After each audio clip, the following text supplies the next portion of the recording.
Muito boa tarde, Brasil. Começando mais uma Tarde é Sua aqui na nossa Rede TV, não é? Olha, hoje é sexta-feira, hoje é dia do nosso Papo Espiritual com a sensitiva Márcia Fernandes, com o apresentador Jorge Lordello, que também é um estudioso dos assuntos espirituais. E tem assuntos muito, mas muito interessantes mesmo, envolvendo inclusive o mundo artístico, que vai ser muito legal a gente poder conversar aqui com a Márcia, ouvir a opinião do Lordello e analisar essas histórias sob um ponto de vista, não é? Não só tão materialista, mas uma coisa realmente que nos remete a um outro plano, que é justamente o plano espiritual. Então, daqui a pouquinho, a Márcia Lordello aqui com a gente para nós começarmos o nosso papo espiritual de todas as sextas-feiras, tá? Olha que já estão aqui os nossos convidados, o Jorge Lordello. Boa tarde, Lordello. Boa tarde, Soninha. Tudo bom? E aí, Márcia? Não precisa levantar, não. Tá linda, linda, linda, Você né? também. Obrigada, querida. Olha aqui, a gente tem muita coisa para comentar hoje, inclusive hoje aqui no nosso Papo Espiritual, a Márcia e o Lordello vão falar sobre esse acidente que está nas manchetes dos jornais, não agora, mas daqui a pouquinho, tá? Porque, olha, é o acidente, não é, com o ônibus na estrada Mogi-Bertioga, a estrada que leva ao litoral aqui de São Paulo, o ônibus da morte. Hoje começou o sepultamento já de 7 dos estudantes, porque foram um total de 18 estudantes mortos. Ônibus com o universitário tomba, mata em rodovia. São Sebastião faz velórios coletivos, quer dizer, são só manchetes extremamente dramáticas. O jornal O Globo trouxe sonhos interrompidos numa curva, com o retrato de vários, as fotos de vários, né, desses universitários. E assim, olha, muita coisa, muita coisa. Tem uma manchete, inclusive, que me comoveu particularmente, falando dos passageiros batalhadores. Eles eram todos batalhadores, né? Então, aqui diz assim: da corretora que sonhava ser psicóloga ao pedreiro que viraria engenheiro, vítimas da tragédia suavam de dia e percorriam mais de 200 quilômetros para estudar, para terminar assim, para essa viagem que não teve um fim, essa viagem de volta para casa depois de um dia duro de trabalho, depois de uma noite de estudos e tentando chegar em casa com frio, cansado, encarando chuva, encarando neblina, não é? Infelizmente, encontraram a morte. Essa história também tem um lado sobrenatural por si só, não é? Esses desencarnes coletivos trazem um choque muito grande, muitos questionamentos, mas essa história tem um outro lado mais impressionante ainda, porque exatamente no dia 8 de junho de 44 anos atrás, houve na mesma região um acidente que deixou 17 mortos, estudantes, e foi um acidente de trem. Então, será que é a região que tem esse karma? O que acontece por aí? O que leva tanta gente a morrer junto, né? Gente muito jovem, tudo isso nós vamos também conversar hoje aqui no nosso programa. E a Márcia e o Lordello vão dar um alento aí para as famílias que perderam esses entes tão queridos e tão, né, no começo da vida, na verdade, cheio de planos. É aquilo que o jornal falou. Eles perderam os seus sonhos, morreram com eles os seus sonhos. Boa tarde, Márcia. Boa tarde, Lordello. Diga. Tem um detalhe só para a Marcinha também discutir daqui a pouco. Quando você comentou do acidente em Mogi das Cruzes, Bertioga, eu descubro uma outra coincidência que para mim é muito preocupante. Outra coincidência? É outra coincidência que você não vai acreditar, Sônia. O motorista se chamava Antônio Carlos da Silva. Sim. Ele partiu para a profissão de motorista porque o pai dele era motorista de caminhão. Olha só, então ele gente. acabou gostando daquilo e virou. Só que há 5 anos o pai morreu de acidente de caminhão. Meu Deus do céu, que coisa, né? Parece umas coisas. E uma sina, na verdade. E sabe que um dos passageiros que sobreviveu tinha absolvido o motorista, dizendo que ele tentou de tudo, muitas manobras, tentou frear o ônibus de todas as maneiras, mas a impressão que teve que não foi perícia do motorista, faltou o freio naquele momento e aí aconteceu a tragédia, por mais que ele tenha tentado manter o controle do veículo. veículo, mas não deu, a pista estava molhada, inclusive. Só que na mochila de uma das estudantes, me parece, eles encontraram o rascunho de um abaixo-assinado de todos os alunos que são passageiros desse ônibus, que eram passageiros desse ônibus, que já iriam pedir uma providência contra ele, porque em dias de chuva e de neblina ele vinha fazendo manobras arriscadas e eles acreditavam que ele estava colocando em risco a vida de todos eles, e aí acontece esse tipo de coisa. Então, essa tragédia ainda deve sofrer uma reviravolta que vai bater lá no motorista, na verdade. Se confirmado que é realmente um abaixo-assinado, se os outros passageiros que sobreviveram confirmarem isso, se localizarem aqueles que estão vivos ainda e assinaram também esse abaixo, aí a situação do motorista pode se complicar bastante. Mas isso é uma outra história, já a gente começa a falar. Bom, vamos falar dos assuntos dessa semana que repercutiram bastante, tá? Certo. A primeira entrevista da Giovana Oliveira, a cunhada da Ana Hickman, dizendo o que aconteceu naquele quarto de hotel, de onde o atirador, aquele que dizia que ia matar a Ana Hickman, é quem acabou saindo de lá morto. Vamos conferir uns trechos agora e aí a Márcia e o Lordello analisam pra gente. Aí ele foi entrando e aí começou a falar, não é um assalto, eu vim acertar as contas com a Ana, eu tenho contas para acertar com ela. E aí começou a falar um monte de barbaridades com a Ana, que conhecia ela, que tinha contas para acertar com ela. E a gente foi ficando muito sem entender o que era aquela conversa, né? E aí ele começou a falar que tinha um relacionamento com a Ana, que ele era um estudante de medicina, que ela tinha acabado com a vida dele, que ele tinha emagrecido 14 quilos. E aí a gente foi ficando, acho que cada vez mais assustado com tudo isso, né? Sentou o Guto, sentou a Ana, eu sentei. Ele falando sempre um monte de coisas, xingando muito a Ana, sempre falando coisas muito pesadas. Queria que a Ana pedisse perdão para ele de tudo que ela fez para ele. E ela falava, eu te peço perdão, nem sei o que eu fiz, mas eu te peço. E eu estava do lado dela, uma hora eu abracei e ele falou, Giovana, tira a mão dela. Então eu tirei a mão da Ana e eu só pus o braço assim nos ombros dela. Eu rezava muito, César, porque eu só falava, Deus, tem misericórdia que alguma coisa nesse quarto pequeno vai ter que acontecer, né? Como que a gente está aqui com essa arma, como que isso vai acabar, né? Ele começou a falar que ia fazer roleta russa. Eu acho que isso era uma das coisas que eu lembro que isso deixou a Ana muito nervosa. Então a gente estava perto, eu quis abraçá-la rezando, porque eu falei, é o que a gente pode fazer no momento. Ele pediu para tirar a mão dela e eu só pus a mão no ombro dela para tipo, tamo junta, tô aqui. Quando ela caiu e com o peso dela o meu braço foi, então eu fiquei de lado. Que foi a hora que ele atirou. Acho que, como se eu tivesse sentido um soco no braço, mas acho que o barulho do tiro foi pior do que a sensação. Eu lembro que eu dei um grito na hora, de susto, e eu vi a cena do Guto pulando em cima dele, segurando, e o Guto gritando, corre, e a gente correu, e eu e a Ana, a gente gritava muito, socorro. E quando a gente começou a correr, eu devo ter conseguido dar uns 3, 4 passos correndo, e minha perna travou e eu caí. No momento que eu caí, eu vi que eu tinha sangue na mão, porque eu estava com uma blusa de manga comprida. Então eu vi que eu tinha sangue na mão, eu olhava para minha perna e não via nada de sangue, mas a minha perna não andava. E nesse momento, César, eu devo ter dado uma apagada, porque eu lembro do Júlio logo na sequência, que foi o cabeleireiro que a gente tinha contratado, me falando, Giovana, é o Júlio que você contratou, porque a gente não se conhecia pessoalmente, né, apenas de imagem de WhatsApp. O Júlio me arrastou para dentro do elevador. Do elevador ele me arrastou para a rua, porque a gente não estava o elevador de serviço, então não saía no lobby do hotel, saía direto para a rua. Ele me arrastou para a rua e ele gritava muito, cadê a ambulância, cadê a ambulância, cadê a ambulância? E não tinha ambulância. E ele me deixou deitado e falou, Giovana, eu vou buscar um táxi. Isso na rua?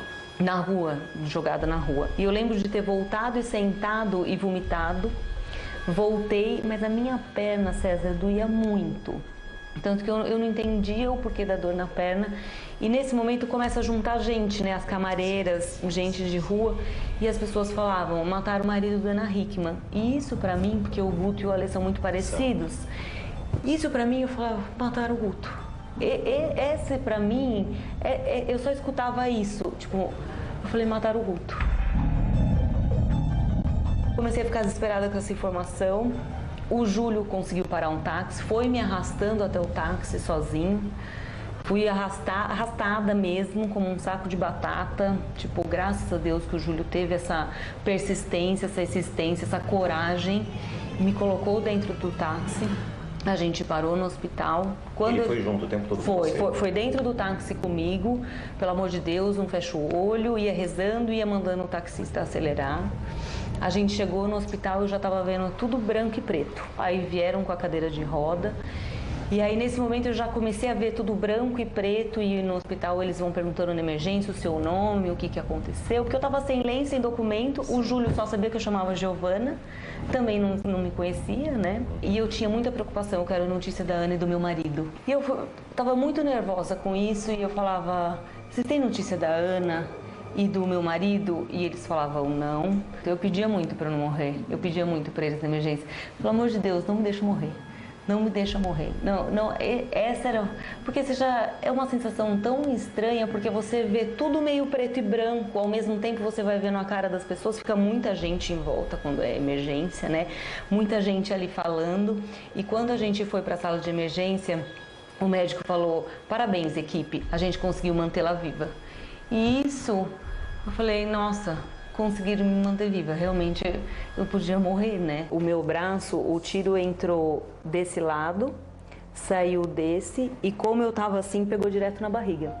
Então foi um tiro só que percorreu tudo. Eu tive sorte que meu braço é fino e não aconteceu nada no meu braço, mas a bala, ela percorreu todo o meu abdômen e veio parar na perna. Tive 9 perfurações internas, né? E teve uma explosão na femoral. Os médicos acharam que, eu fiquei sabendo agora, né, que a pele, o corpo humano mesmo, ele absorve o projétil e fica. Então, se eu tivesse que tirar o projétil, eu ia ter que passar por mais uma cirurgia.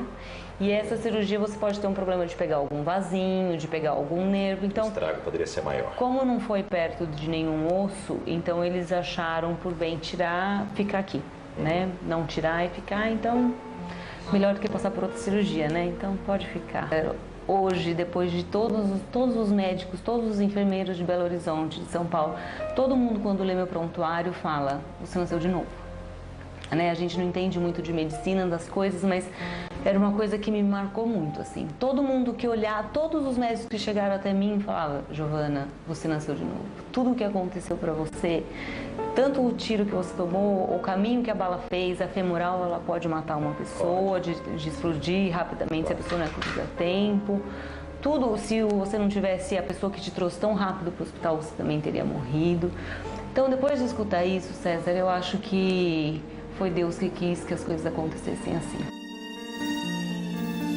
Nossa, gente, você já viu isso e ouvir de novo impressiona. Né? Sabe que a Ana estava assistindo a entrevista, não é, da cunhada, teve uma crise de choro no meio do programa, que foi no Hoje em Dia, o César Filho que estava entrevistando a Giovana. E o marido da Ana, o Alexandre, ele disse que agora eles estão atrás de tecnologia, de segurança, né? E segundo os sites, ele disse o seguinte, o Alexandre Correia, nesse momento estamos atrás de tecnologia.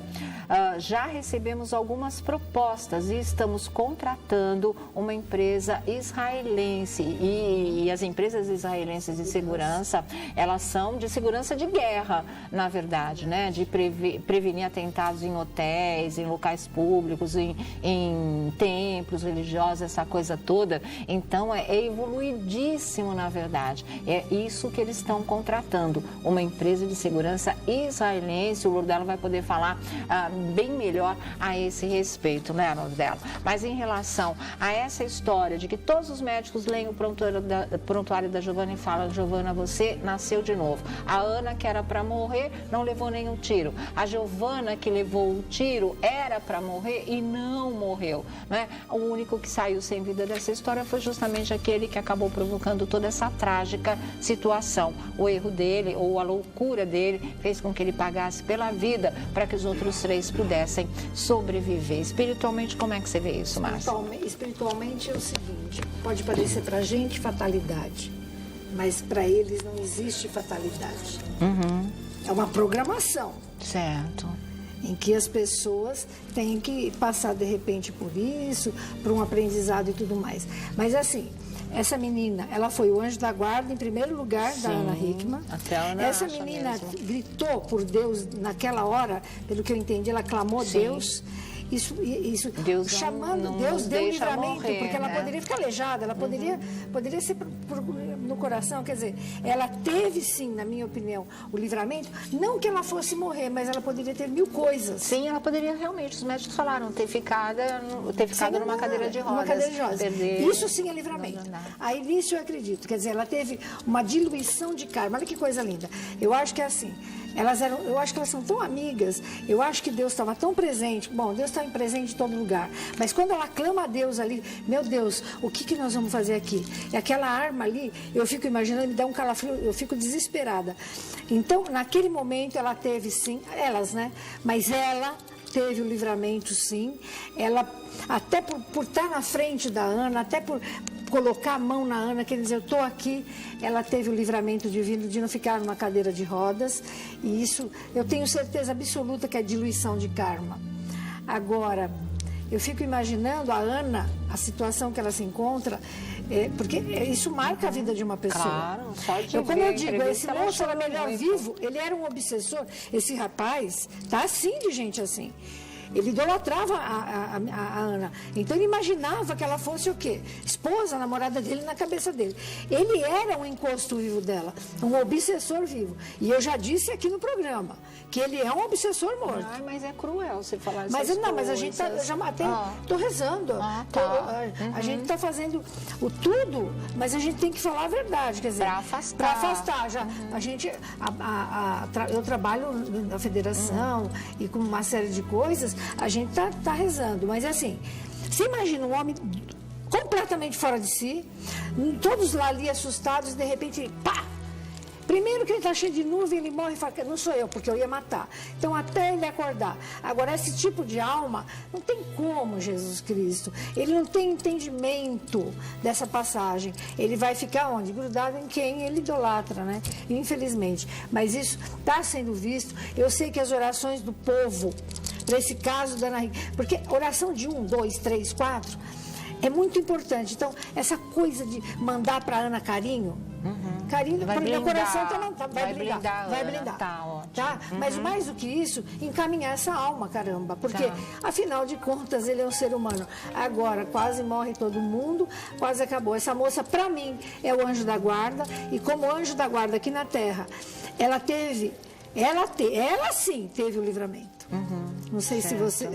ela teve o livramento maravilhoso da vida dela, não é à toa que ela está assim, mas imagino o quanto tenha ficado marcado isso na vida dessas pessoas.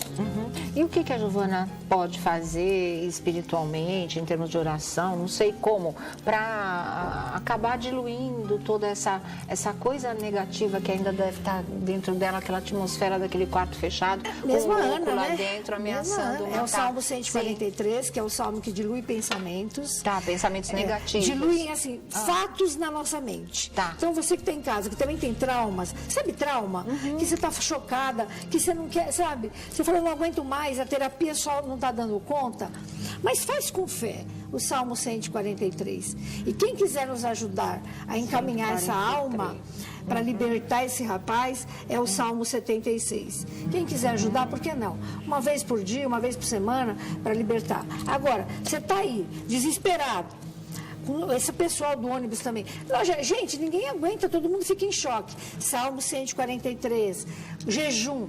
Jejum espiritual é um negócio sério. Fica uma semana sem comer carne, só peixe. Sem álcool, sem fumo, sem peixe e sem sexo. Você também, com esse jejum, você faz isso aqui, ó.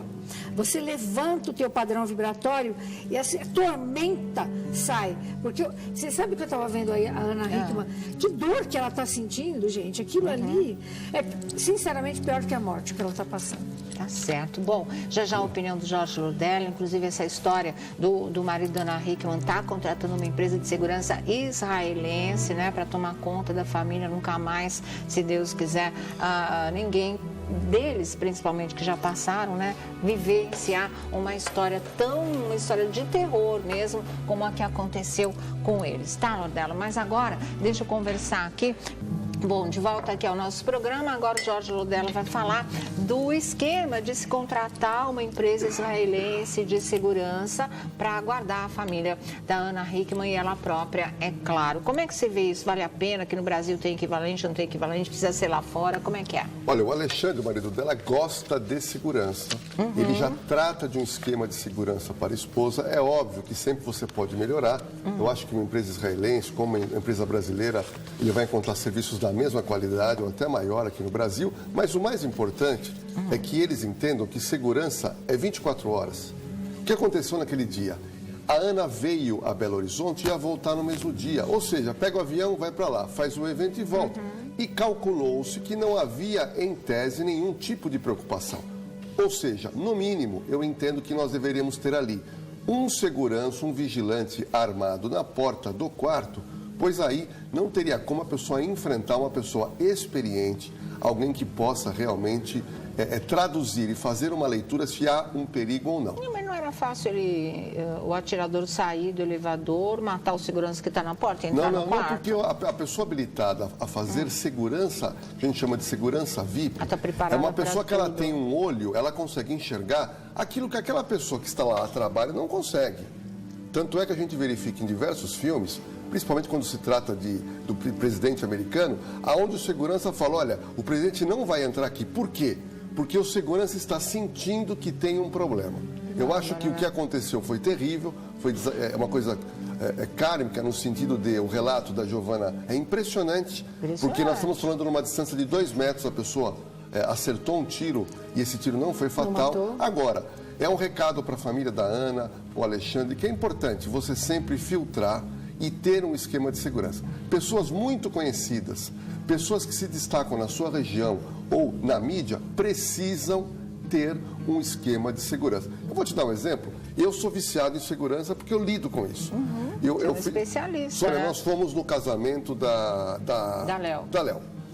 500 pessoas fora. Eu fico preocupado. Eu fico preocupado. Inicialmente eu e a Sônia, mais a Marcinha e a Vida Vrat, a gente sentou num local onde eu gosto de sentar. Eu gosto de sentar de costa para a parede. Eu gosto de ver o que está acontecendo ao meu redor. Depois, Sônia, quando nós entramos no salão de festa, e nós sentamos no meio da festa, porque aquela mesa estava reservada para você, que era a madrinha, ali hoje eu fico preocupado. Por quê? Porque as minhas costas, eu não estou vendo o que está acontecendo atrás. Entendi. Então, toda hora as pessoas queriam tirar foto com a Sônia com a bolsa dela, com as coisas dela, eu estou preocupado. A minha vida é ver segurança. Então, quando eu vou, exemplo, eu vou no restaurante, eu escolho sempre uma cadeira, uma mesa, onde eu sente com as costas para a parede. Outro detalhe que eu vou dar uma dica, eu vou ao restaurante, fico longe do caixa. Porque quando há um assalto, o assalto é direto no caixa. Então, as pessoas que trabalham com segurança enxergam aquilo que o leigo no seu dia a dia não enxerga. Tenho certeza que o Alexandre vai fazer boa contratação e reforçar essa segurança, porque o que a Ana passou, o que o irmão dele passou e a Giovana não é brincadeira. É verdade mesmo, né? Tem só um detalhe aí, eu vi a entrevista na íntegra no dia que aconteceu. Ela fala que de manhã, que eles tomaram café da manhã, ela notou o atirador lá, ela veio reconhecer depois através das fotos. Olha o sentido dessa menina. Ela prestou atenção nele. A Giovana que levou o tiro. Nossa. Você vê? Quer dizer, a sensibilidade... Ele estava cercando, analisando, seguindo, esperando, é óbvio, o momento exato de eventualmente fazer o ataque. Ele conseguiu, ele foi feliz no seu planejamento, foi feliz.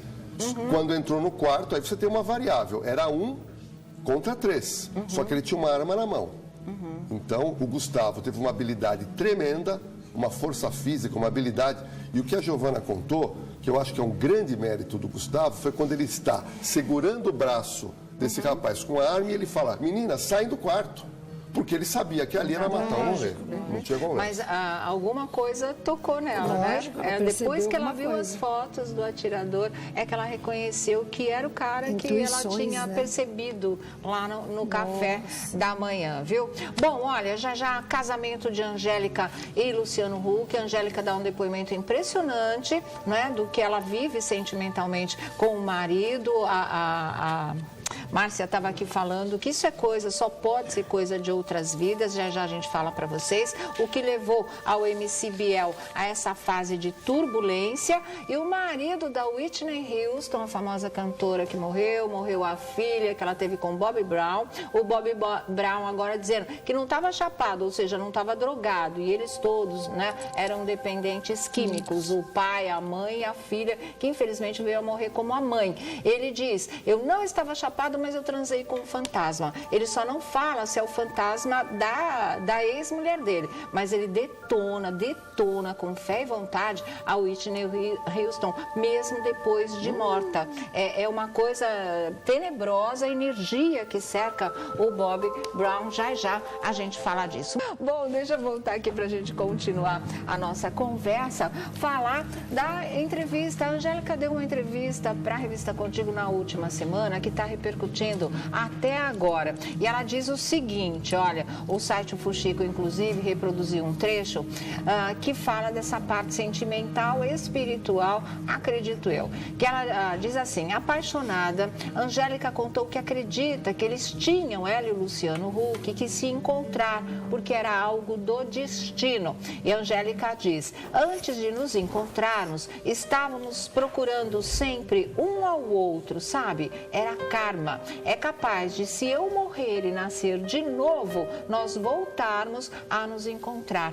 Além disso, a Angélica afirmou que subiria ao altar com o apresentador muitas vezes. E ela diz, eu casaria com o Luciano várias vezes. Acho que nossa história é realmente kármica. Estamos juntos há tanto tempo, é tão intenso que nem lembramos como era antes, como é que era namorar outras pessoas. Ela diz, assim como todas as famílias, nós também temos momentos bons e outros nem tanto, mas somos uma família bonitinha. Ela diz que não é família de comercial de margarina, como muita gente fala, mas eles são sim uma família bonitinha. E ela diz que com certeza a relação deles é kármica, ou seja, vem de outras vidas. Eu tenho a sensação que quando fala karma, é uma coisa que é de resgate, de erros do passado, envolve dor, sofrimento, mas a Márcia está dizendo que não é bem assim, Vamos né? falar, a lição de casa espiritual. Tá.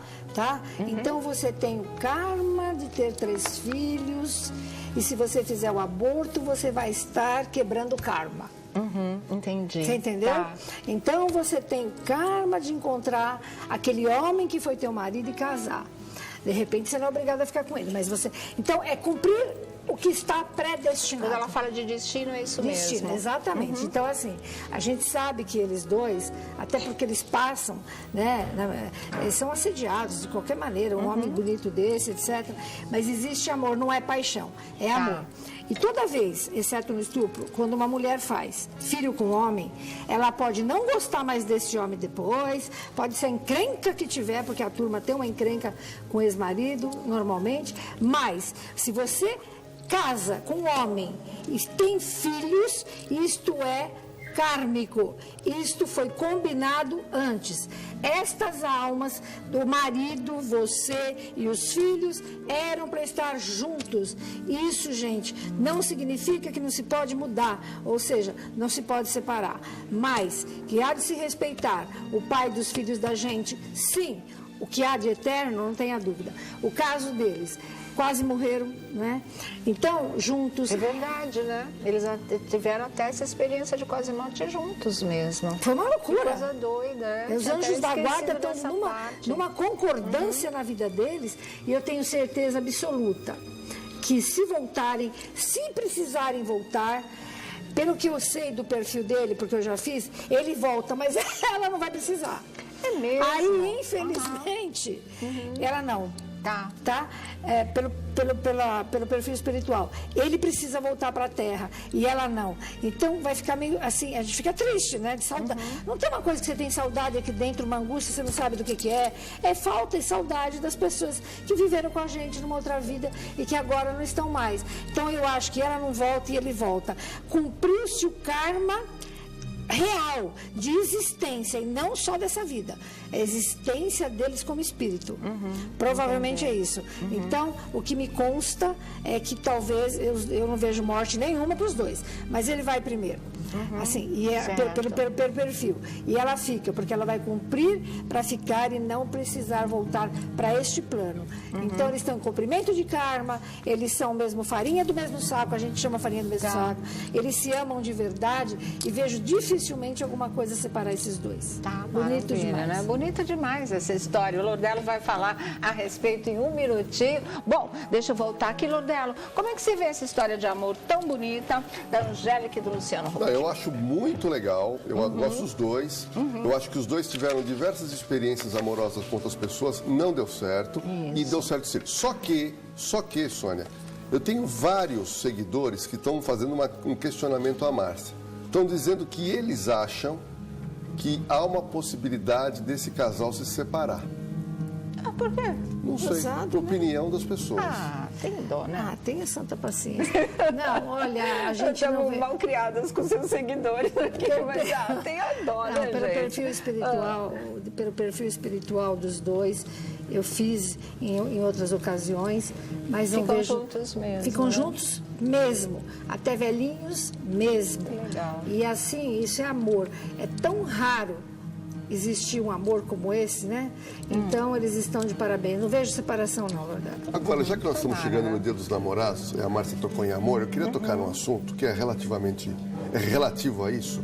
E eu queria pegar o caso do Ronivon. Certo. O Ronivon foi uma pessoa que ele encontrou a esposa dele, que era amiga dele de infância. A Cris, né? E muita gente, Márcia, acaba fazendo isso. Você, às vezes, passa uma vida, aí você, sem querer, você encontra uma pessoa lá atrás que você se interessou e não deu certo. Como é que funciona isso? Tinha que ser, né? Então, de repente, você se amadurece, você deixa de ser um infantil espiritualmente e começa a ver a pessoa do lado do passado com outros olhos, e a pessoa te vê também. Isso é muito bonito e chama-se destino. É destino mesmo. É destino, tem que gente. ser aquele que é. Porque tem gente que cisma com o primeiro noivo, né? Você sabe. Ai, amo o primeiro noivo. Tá casado e tudo. Ai, mas meu primeiro namorado. Isso aí já não é destino, isso é loucura. Agora, eu conheço muita gente que volta e casa com o primeiro namorado. Isso já é destino. Tá? Mas é bárbaro isso. E amadurecimento, né, Lordelo? Amadurecimento. De repente você fica pronto para aquele encontro mesmo. Deixa de ser infantil espiritualmente. Agora, estão colocando agora, virou questões amorosas aqui, Sônia. Faz a pergunta. Mas estão colocando o seguinte: existem mulheres que tiveram um relacionamento com uma pessoa e essa pessoa fez um mal muito grande. Por exemplo, houve uma traição terrível. E essa pessoa, daqui para frente, passa a carregar, Márcia, tudo isso na sua vida atual, impedindo outros relacionamentos. Daqui a pouquinho a Márcia responde. Deixa eu só te falar uma coisa, porque a gente estava falando da tal da famosa aí, ela é famosa, todo mundo conhece, todo mundo gosta. E tem uma surpresa que vai deixar mesmo você de boca aberta, daqui a pouquinho a gente conta, tá bom? Bom, como é que fica essa história, Isso é muito comum, né? É comum, embora, né, tem aquela história que a gente é produto daquilo que a gente faz, do que fizeram com a gente. Mas então... aí eu tô pensando assim, a pessoa ficou traumatizada, precisa de terapia, né? Não tem outro jeito. Salmo 119. Mas ela tá mandando, na verdade, ela também manda energia negativa para aquele que fez mal para ela. E você acha que não chega? Se eu pensar em você agora, você vai receber uma descarga elétrica, eletromagnética minha. Certo. Então, o que acontece? Vive uma obsessão isso. Tem que cortar. A gente tem que cortar isso. A gente tem que... perdoar é difícil. Né? Como é que corta isso? Você responde daqui a pouquinho? Estou interessada. Tá bom, então. Bom, voltando aqui, ficou alguma pergunta? Não ficou só. Não, como perdoar. Tá. Vamos lá. Bom, como a gente não perdoa mesmo, é muito difícil a gente perdoar. É do ser humano, né? Infelizmente. Existe a hora da misericórdia, que é às 3 horas da manhã. Não tem que ser na hora grande, às 3 da manhã. Essa moça, por exemplo, ela vai dizer assim: dou a misericórdia para você, fulano de tal, que me magoou. E também peço a misericórdia das pessoas que eu magoei. Tem que fazer 16 dias. Eu dou a misericórdia para você, fulano de tal, e peço a misericórdia também das pessoas que eu magoei. E depois de 16 dias, isto resolve a vida da pessoa. É despolarizado da aura dela essa coisa, mesquinharia, vamos dizer assim. É automático isso. É bárbaro fazer isso. São 16 dias às 3 da manhã? É. Tá.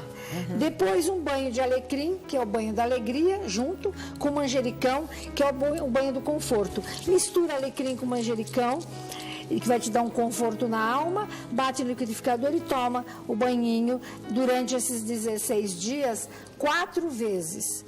Tá? Toma do pescoço para baixo. Vai te dar um conforto na alma e uma alegria. Banho é sensacional, gente. Maravilha, então. Olha, já prepara papel e caneta aí, porque a Márcia daqui a pouquinho vai dar a simpatia para você encontrar um amor, casar, é isso, né? Tem a simpatia, porque Santo Antônio também é o santo da abundância, da agricultura. Tá, que legal. Então a gente vai ensinar com o pãozinho dele e para casar. Então você que está solteira, divorciada, viúva, é para vocês, para casarem. E o pãozinho para você ter fartura esse ano todo vida, também, não tá? Faltar nada, na verdade. Fala, Mandela. Olha, vai bombar a audiência. Essa simpatia para casamento aí vai ser uma coisa, né? De funciona, lógico que funciona. Santo Antônio é casamento inteiro, não tem jeito. Antes disso, vamos falar da fase turbulenta do MC Biel, né? Tá se falando que ele precisaria tomar um banho de sal grosso e rever as responsabilidades. Já já você fala disso e o Lordelo também, tá? Bom, agora vamos ver essa história aí do MC Biel. Espiritualmente, karmicamente, 20 anos, de repente o mundo desaba na cabeça dele porque ele só faz uma coisa errada, né, nos últimos tempos. Como é que é? Ele nasceu dia 20 de março de 96. Ele é abençoado por 2 Marias, Nossa Senhora da Conceição e Nossa Senhora Aparecida. Ele deve estar rico, porque essas 2 santas ajudam a pessoa a ter dinheiro. O que acontece é que ele está num ano, eu estou preocupada com ele, preocupada no sentido espiritual, porque ele está passando o momento do ano 5. Ano 5, acidentes. Dificilmente ele não vai sofrer acidente esse ano. Credo, mas já foi. Já passou? Ah, não foi essa do acidente, quase atropelamento? Você tá falando de uma coisa mas mais é um séria. ano. Então, eu tenho medo porque ainda há de vir. Um ano perigoso demais. Um ano ele pode se envolver com mulheres casadas ou noivas e engravidá-las. Eu vi tudo isso para esse menino. Então tá bom. Então ele vai ter alguma coisa aí de acidente ainda. Ele tem que sabe, ele tá ousado demais, ele acha que, infelizmente, subiu a cabeça. Eu vou falar o quê para você? Bom, subiu a cabeça, mas ele tá num ano terrível e o pior acaba agora no final de junho. Se eu fosse ele, eu ficava bem quietinha, eu ia rezar, eu ia até o final de junho, porque ele tem riscos quer dizer que tudo isso é até o final de junho. Que não, o ano 5 continua até o dia 31 de dezembro. Uau, mas esse perigo maior, essa coisa dele tá mal, ele tá hiperativo, ele não para. Toda. Hiperativo, reativo. Eu não sei, é um menino que eu gosto tanto da música, mas a gente já vê a cara dele mal, eu já sinto a aura dele pesada, tá reativo, tá hiperativo, tudo serve, tudo pode, sabe essas coisas? Está acabando com a vida dele. Então, ele vai perder um pouco de dinheiro. Perguntaram para nós se ele vai ficar pobre. Não vai ficar pobre, porque as santas que ele tem são maravilhosas. Agora, se ele continuar fazendo tanta coisa errada, é um perigo para ele. Você sabe como é a população. É uma judiação. Acho que a mãe dele tem que rezar 3 salve rainha por dia por ele até o final do ano. Acho que até o final desse mês, se eu fosse ele, eu ficava quieto na minha casa, porque ele está vivendo um inferno astral mesmo, um ano perigosíssimo mesmo. Existe inferno astral depois do aniversário? Porque existe do ano, né? Existe. Não, ele existe o inferno astral antes e depois um pouquinho da data de aniversário. Mas como ele está no ano 5 e está com um ano 1 também, uma parte do ano 1 até junho, o ano 1 é Marte. Né? Você imagina um menino desse sob o comando de Marte. Eu quero brigar porque eu sou gostoso, porque eu faço, eu ponho a mão na sua cara. É isso que ele está fazendo. Então, é um perigo. Tem que tomar, tem que tomar uma série de cuidados. Tá, daqui a pouco o Lordelo fala pra gente como é que fica a história do acidente, né? Do atropelamento na vida do MC Biel e da menina, da motoqueira, que também a moto não tinha placa e a coisa se complicou pro lado dela, coisa que ela não esperava. Bom, deixa eu voltar, Lordelo, agora você pode falar o que você quiser. Diga. Não, Sônia, eu acho que a Márcia colocou muito bem. Eu acho que o MC Biel é um cara talentoso, teve um sucesso estrondoso muito rapidamente e tem que saber lidar com a fama. Tá. Se você quis ser cantor, se você quis ser famoso, se você quer ganhar dinheiro, tudo isso tem um ônus e você tem que saber encarar. O que eu fico chateado é com duas moças que toparam junto com a vida dele e as duas foram para a delegacia contra ele. Uma delas, que é a repórter de um grande portal no Brasil, foi fazer uma entrevista e foi destratada, foi ofendida e ela foi à primeira delegacia de polícia da mulher da capital de São Paulo e fez uma queixa. Eu quero trazer para você o que essa moça falou, como ela se sentiu após da maneira que ela foi destratada por esse rapaz. Ela falou o seguinte, Sônia, que nos chama a atenção ao sofrimento dessa moça. Ela falou o seguinte, após a entrevista, peguei minhas coisas e fui embora. Entrei no táxi e tremia. Aí comecei a chorar. Lembrei das pessoas da sala que estavam rindo de tudo que eu vi uma vez, 2 vezes, 4 vezes. Quando saí, percebi tudo o que aconteceu e tantas coisas que eu vi em 10 minutos. E aí que você percebe o absurdo da situação. Foi aí que ela compartilha com a sua família, com os funcionários desse portal, e ela resolveu fazer essa denúncia. Tá certo, então eu volto aqui já. Olha, ganhei essa almofadinha linda da Márcia Fernandes, São Miguel Arcanjo, muito linda, obrigada. Imagina, viu, Márcia? querida. Obrigada mesmo, amei, com a espada merece. corta a maldade. Corta tudo. Corta tudo. Sônia, eu acabei de tirar a fotografia aqui das simpatias, Sim. Postei, minhas seguidoras estão todas assim, eu preciso arrumar o homem da minha vida. O Nordelo é rápido nas postagens, impressionante, viu?